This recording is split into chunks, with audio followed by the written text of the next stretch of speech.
சரி, இப்போ வந்து பாத்தீங்கன்னா, அடுத்த பாஜக தலைவரா வந்து பாத்தீங்கன்னா, நயினார் நாகேந்திரன் தான் தேர்வு செய்யப்படுவாருன்ற ஒரு பார்வை இருக்கு. இப்ப ரீசென்ட்டா நடந்த ஒரு சில நிகழ்வுலாம் நயினார் தான் முக்கியத்துவம் படுத்தப்பட்டார். பிரதமர் வந்து இந்த நிகழ்வுலுமே நயினார் தான் அந்த மேடையில ஏத்தியிருந்தாங்க. இதெல்லாம் எப்படி பார்க்குறீங்க? தலைவர் மாற்றம் பிஜேபியில் அநேகமாக உறுதி என்று தான் தெரிகிறது. இப்போ மோடி கலந்து கொண்ட ராமேஸ்வரம் நிகழ்ச்சியில் கூட பார்த்தீங்கன்னா, மேடையில் பிஜேபி மாநில தலைவர் அண்ணாமலை இடம்பெறவில்லை. இத்தனைக்கும் அவர் ஃபங்க்ஷனில் இருந்தார், பட் அவர் இடம்பெறவில்லை. ஸ்டேஜுக்கு பின்னாடி ஸ்டேஜில் பின்னால் இருந்தார்.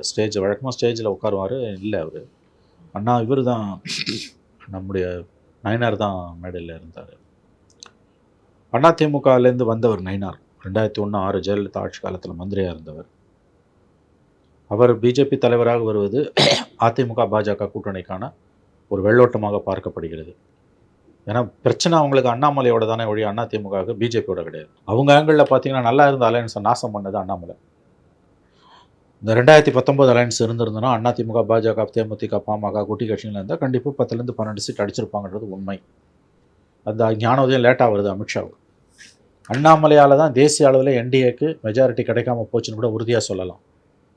2004 எப்படி தமிழ்நாடு வாஜ்பாயை பதவியிலேருந்து இறக்கிட்டு மன்மோகன் சிங் ஆட்சி கட்டில் அமர்த்தியதோ அதே தவறதை தலைகீழ நடந்தது. 2024 மெஜாரிட்டி கிடைக்காம போச்சு.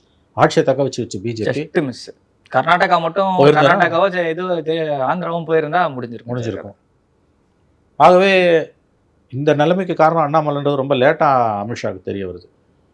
அதிமுகவை பொறுத்த வரைக்கும் அவங்க